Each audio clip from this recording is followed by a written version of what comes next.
You've been taught that life unfolds randomly, that coincidences mean nothing, that events just happen without pattern or purpose. But what if every seemingly random encounter, every unexpected moment, every strange repetition you've ever experienced was actually a direct conversation between you and the intelligence that governs reality itself? Jung named it synchronicity. Neville Goddard called it the bridge of incidents. These weren't just theories. They were maps to a hidden dimension of existence, where your inner world and outer circumstances are in constant, precise dialogue. When a person crosses your mind and appears moments later, when the same symbol haunts your awareness across different contexts, when answers arrive before you've finished forming the question, reality is not being random. It's responding to something deeper within you. And those who've learned to consciously participate in this exchange, their lives have transformed in ways that seem impossible to those still believing in chance. The signs you're dismissing right now are the exact coordinates guiding you toward your next evolution.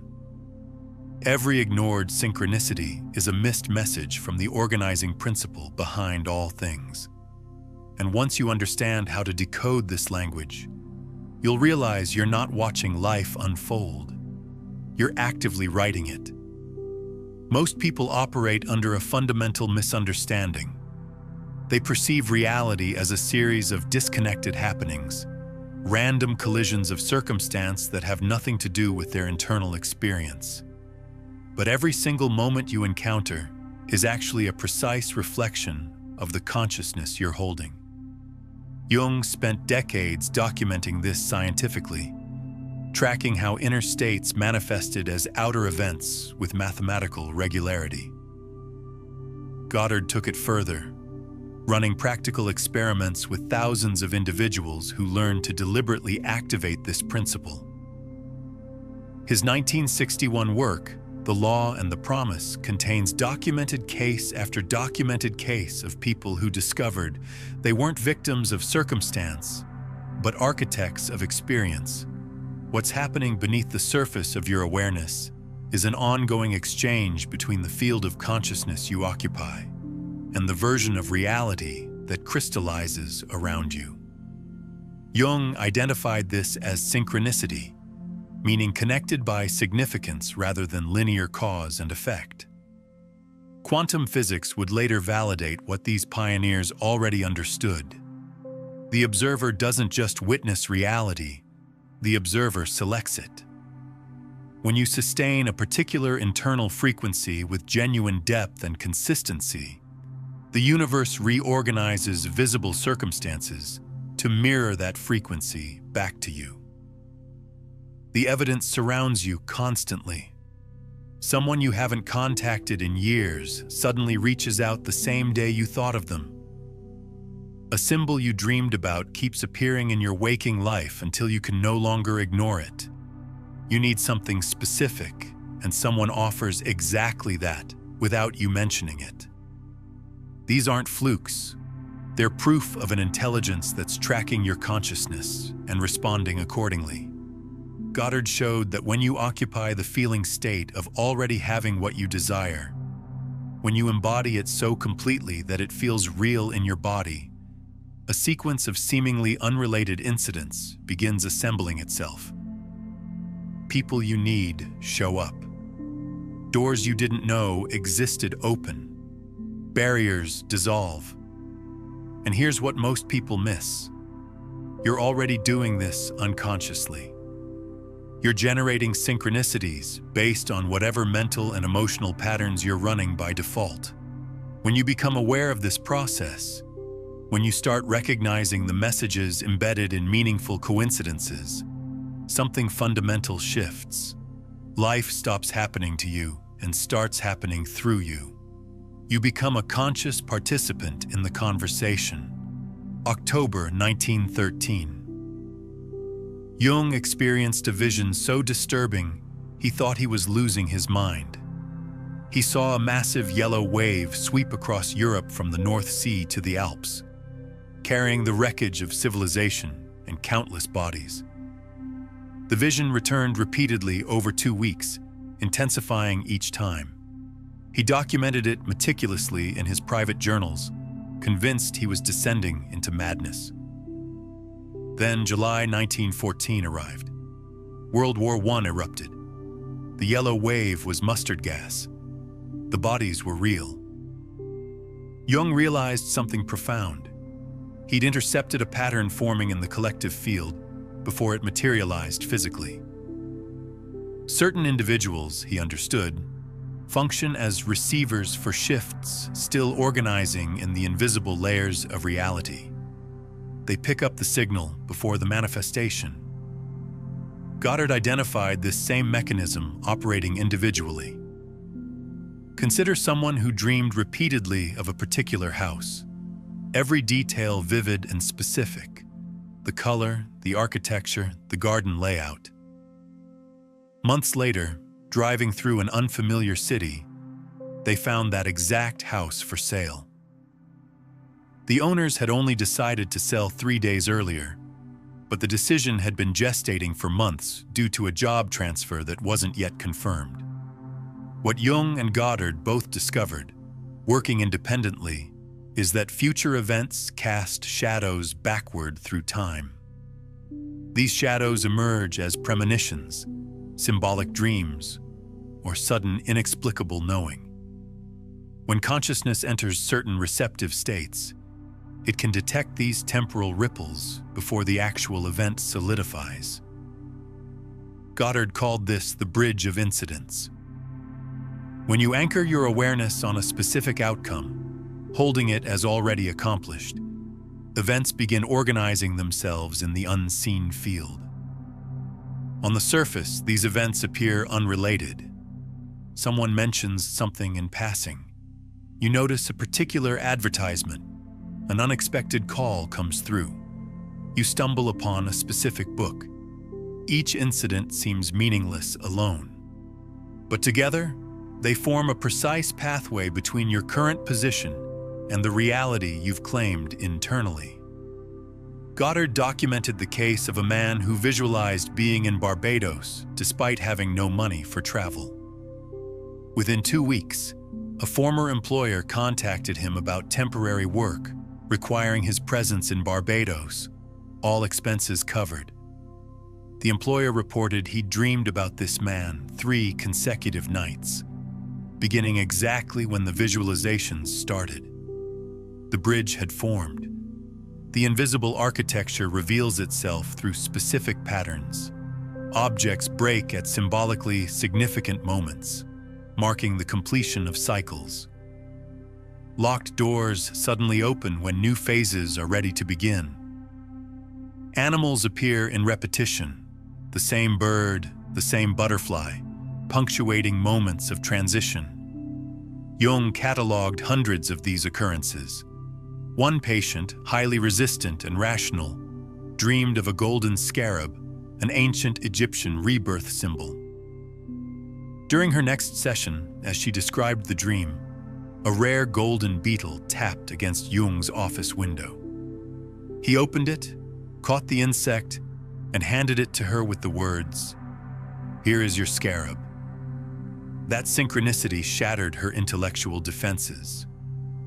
The transformation that had been blocked for months happened within days.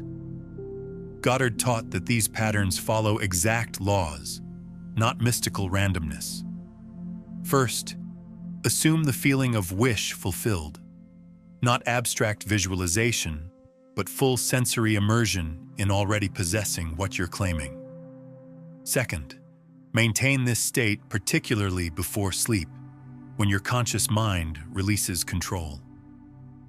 Third, observe without anxious monitoring as the incidents assemble. Anxiety disrupts the process. When you constantly check whether it's working, you're broadcasting doubt, and the field responds with more reasons to doubt. When you rest in the certainty that it's already done, the synchronicities accelerate. Resources appear. People show up with exactly what's needed. Obstacles that seemed immovable simply vanish. The invisible patterns never stop communicating. That sudden urge to call someone? They needed to hear from you. That inexplicable impulse to avoid a particular route. An accident occurred there minutes later. That absolute knowing that something specific would happen, and it happened precisely as you knew. You've experienced all of this already. You've known the phone would ring before it rang. You've thought of someone who then appeared. You've felt something important approaching and watched it arrive. These moments reveal your natural participation in the cosmic exchange. The universe constantly signals what's forming beneath visible reality. The real question is, how do you develop the sensitivity to read these signals reliably? March 1909. Freud was in the middle of arguing against paranormal phenomena when something extraordinary interrupted his materialist certainty. Jung had come to visit him in Vienna, and as they discussed these topics, Freud held his position firmly, dismissing any legitimacy to such experiences. During Freud's arguments, Jung began feeling an intense physical heat concentrating in his diaphragm, growing stronger and stronger until it became nearly unbearable. At the peak of this sensation, a loud, sharp crack burst from Freud's bookshelf. Both men jumped. Jung, still experiencing the strange heat, said calmly, "This is exactly what we're discussing. And to demonstrate it's a genuine phenomenon, I predict another crack will occur immediately." Seconds later, an identical sound erupted from the same shelf. Freud went pale. Jung later wrote about the look of horror on Freud's face, the horror of watching his entire worldview crack along with the sounds from the bookshelf. Their relationship never fully recovered. Jung had proven that intense internal states generate measurable external effects. In The Law and the Promise, Goddard mapped the precise mechanics of this phenomenon. He established that feeling is the creative secret. Imagination provides the form, but feeling provides the force. When you unite a clear mental image with the visceral sensation of its reality, you activate the mechanism that generates corresponding synchronicities. Consider this illustration. A woman wanted her estranged brother to return home after years of separation. She didn't try to persuade him. Instead, every night before falling asleep, she would imagine him sleeping in the next room. She heard his breathing patterns. She felt his presence in the house. She experienced the relief and joy of having him home. After 3 weeks of this nightly practice, her brother called to say he'd decided to return. He reported feeling an inexplicable pull toward home that began exactly when she started the practice. The universe responds to what you feel in your depths, not what you think on the surface. Superficial thoughts create nothing. Deep feeling reorganizes reality. Goddard discovered that the emotional frequency you consistently occupy determines what types of synchronicities manifest in your experience. Here's an example. A businessman facing bankruptcy chose to cultivate prosperity feeling instead of panic. Every night he counted imaginary money, felt the texture of bills, experienced the sensation of financial security. He didn't visualize vaguely. He felt specifically. Within 2 weeks, an old client who owed a sum he'd written off as lost appeared voluntarily to pay the debt with interest. The client said he'd been haunted by an inexplicable compulsion to settle this obligation. The principle operates through a specific mechanism. Your emotional states broadcast frequencies into the unified field of consciousness, which responds by organizing corresponding events. Sustained anger magnetizes conflict. Authentic gratitude attracts more to be grateful for. deep fear manifests precisely what's feared. Jung observed this clinically across thousands of patients. Those carrying profound guilt consistently attracted external circumstances that punished them. Those who cultivated genuine self-acceptance discovered unexpected acceptance in their world. The patterns were too consistent to dismiss as random. The external world functions as a mirror of internal reality, but an active mirror that assembles events to match the reflection. Goddard moved beyond observation into practical application. He taught that the optimal moment to impress the subconscious with specific feelings is the threshold between waking and sleeping, what modern neuroscience calls the hypnagogic state. In this liminal moment when you're nearly asleep but still conscious, brain waves slow, the critical faculty relaxes, and feeling can be planted directly into the consciousness substrate that organizes reality. He documented a secretary who used this technique to manifest a specific promotion. Every night she fell asleep embodying the executive she intended to become. Not hoping, not wishing, experiencing. She felt the weight of responsibility, the respect from colleagues, the satisfaction of the role. 6 weeks later, a corporate restructuring created exactly the position she'd been inhabiting internally, and she was chosen unanimously. The time between sustained feeling and external manifestation varies. The more natural and complete the feeling, the faster the response. The more doubt or contradiction you carry, the slower and more distorted the manifestation. Goddard found that most people sabotage the process by feeling the opposite of their desire during waking hours, canceling the nighttime work. The feeling must be protected and maintained. When you plant a seed, you don't excavate it daily to check for growth. When you imprint a feeling into the consciousness substrate, you trust the process while the incident bridge forms. The synchronicities that appear confirm the process is active, signals that the universe is responding to your dominant internal frequency. In 1916, Jung drew his first mandala without understanding what he was creating. Circles within circles, geometric patterns flowing spontaneously through his hand. Weeks afterward, Richard Wilhelm sent him a manuscript of the ancient Chinese text, The Secret of the Golden Flower, which he wanted Jung to translate. The text contained the identical mandala Jung had drawn. He'd never seen the manuscript. Wilhelm had no knowledge of Jung's drawings. This event crystallized Jung's understanding that specific symbols exist independently in the collective consciousness field. They emerge spontaneously across different cultures, eras, and individual minds, because they're fundamental patterns through which consciousness organizes and expresses itself. Wilhelm, who translated the I Ching for Western audiences, documented thousands of consultations where the oracle's responses were impossibly precise. The mechanism reveals itself clearly.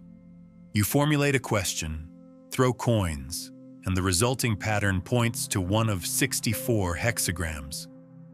Jung consulted the I Ching regularly, disturbed by its capacity to address complex questions through apparently random symbols.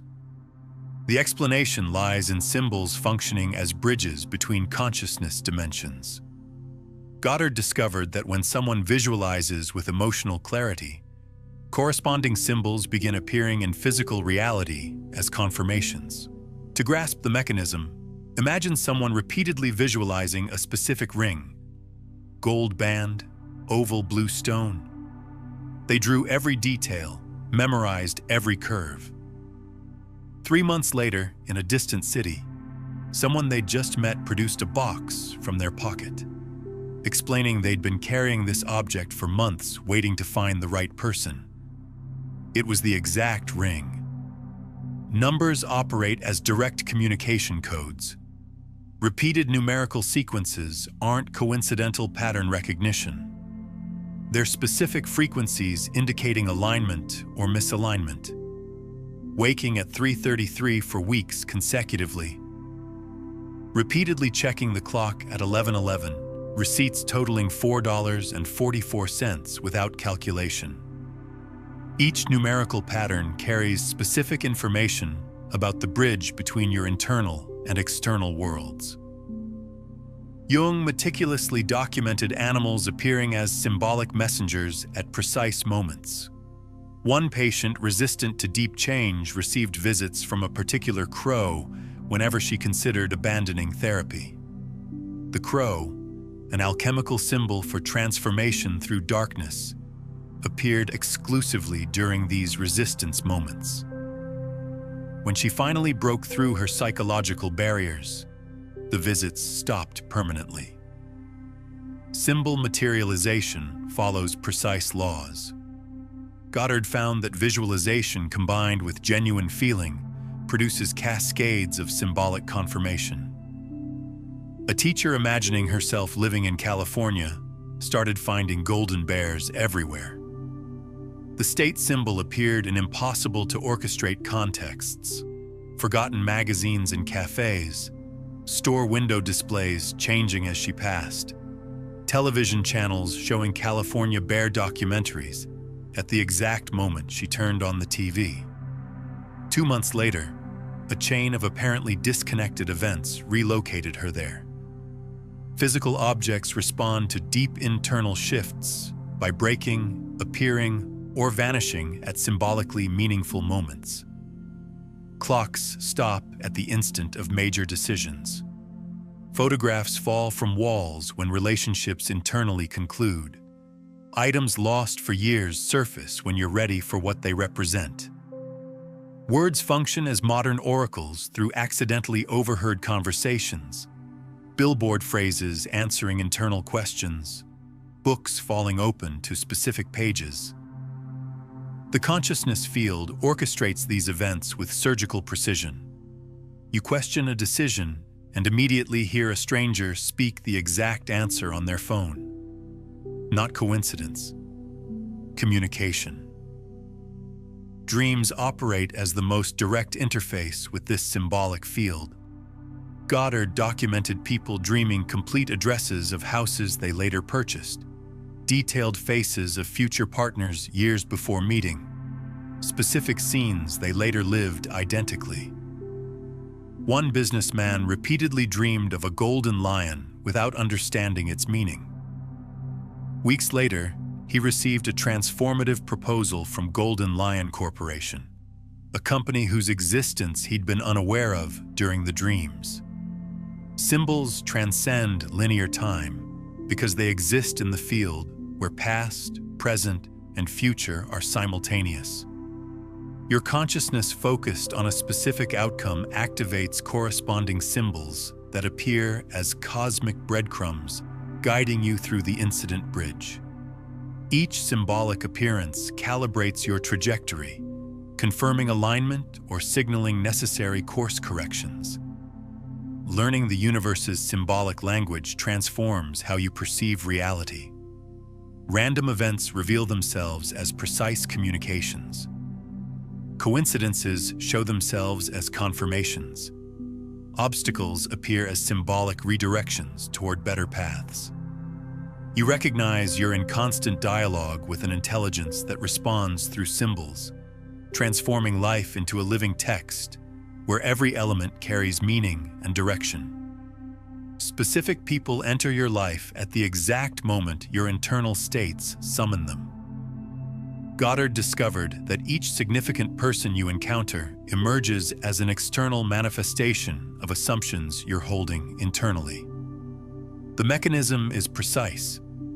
You sustain a deep belief about yourself or life, and the universe organizes encounters confirming that belief. A lonely widow began internally assuming she was loved and valued. She didn't wait for external proof. She claimed the state first. Within 3 weeks, she received a letter from a childhood friend who'd been dreaming of her repeatedly and felt an irresistible impulse to reconnect. During the same period, 2 other distant friends made independent contact. None knew about the others. All reported the same inexplicable compulsion to reach out. The principle, "everyone is you pushed out," means each person in your experience represents an aspect of your consciousness manifested externally. The critical boss mirrors your internal self-judgment. The loving partner reflects your self-worth. The betraying friend manifests your trust beliefs. Changing external encounters requires changing the internal state producing them. Jung observed this pattern in his clinical work for decades.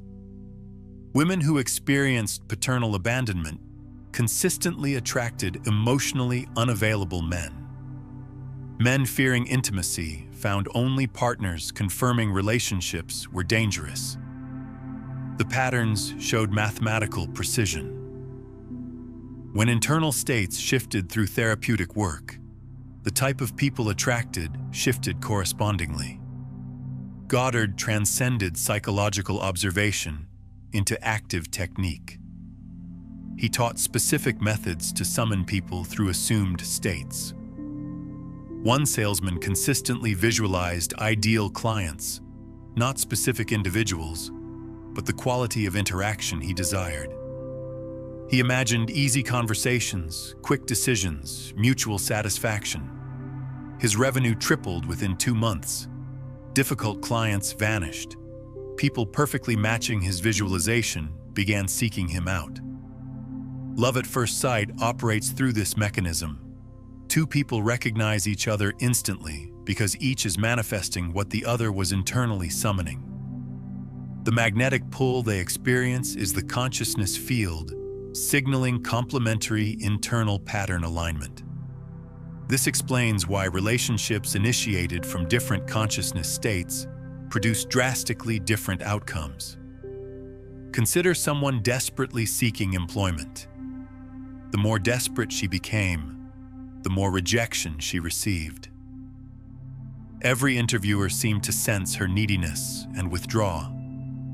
When she changed internally, assuming the feeling of being wanted and valuable, the same types of interviewers responded differently. Within 2 weeks, 3 offers arrived. Different interviewers, but all manifesting the same pattern: immediate value recognition. Encounter synchronicities follow identifiable patterns. You think intensely about someone unseen for years, and they appear. This occurs because your intense thought creates a field disturbance the other person registers unconsciously as an impulse to make contact. Goddard discovered that visualizing specific conversations with absent people frequently resulted in those people initiating contact using the exact visualized words. Now, what we've explored today about synchronicity and the bridge of incidents is really just one frequency in a much larger system of conscious reality creation. If you're feeling called to understand the complete mechanics of how consciousness broadcasts and reality responds, how to move from unconsciously generating synchronicities to becoming a deliberate transmitter, I've mapped out the entire framework in my book, Beyond the Frequencies, a quantum guide to consciousness mastery. It takes you through the 9 master frequencies, from breaking free of survival static all the way to embodying the field itself. It's linked in the pinned comment below. Strangers appear as angels when you sustain certain states. A woman lost in a foreign city maintained calm certainty of being safe and guided rather than panicking. A local approached offering help before she asked. He took her exactly where she needed, refused payment, and disappeared. She later learned he'd changed his usual route that day following a hunch. Toxic relationships persist because we internally feed the state sustaining them. Goddard taught that attempting to change the other person is futile. Transformation happens when you change your assumption about the relationship. One wife consistently visualized her alcoholic husband as sober, kind, and present. She didn't criticize or demand change. She maintained the image internally. He voluntarily sought help after repeatedly dreaming he was losing his family. Professional encounters respond to the same principle. Assuming you work with competent, collaborative people magnetizes exactly those people into your orbit. Assuming business is difficult and people are dishonest guarantees finding confirmatory evidence. The business world doesn't change. Your frequency determines which aspect of it you experience. Crowds respond to individual internal states. Goddard documented a speaker who, before every presentation, assumed the audience was receptive, intelligent, and eager to learn. His lectures consistently received excellent responses. When he occasionally forgot this internal preparation and went on stage anxious, the identical presentation received lukewarm audience response. Every significant encounter in your life responds to a transmission you're emitting from your deepest consciousness layer. People appear to fulfill roles in the drama you're internally scripting. Changing the cast requires rewriting the internal script. When you assume a new state with sufficient conviction, the universe reorganizes encounters to correspond, bringing people who confirm your new story about yourself and life. Quantum physics has experimentally validated what mystics understood for millennia. Observation determines what manifests in physical reality. In the double-slit experiment, electrons behave as probability waves until observed. At observation, the wave function collapses and the electron assumes definite position.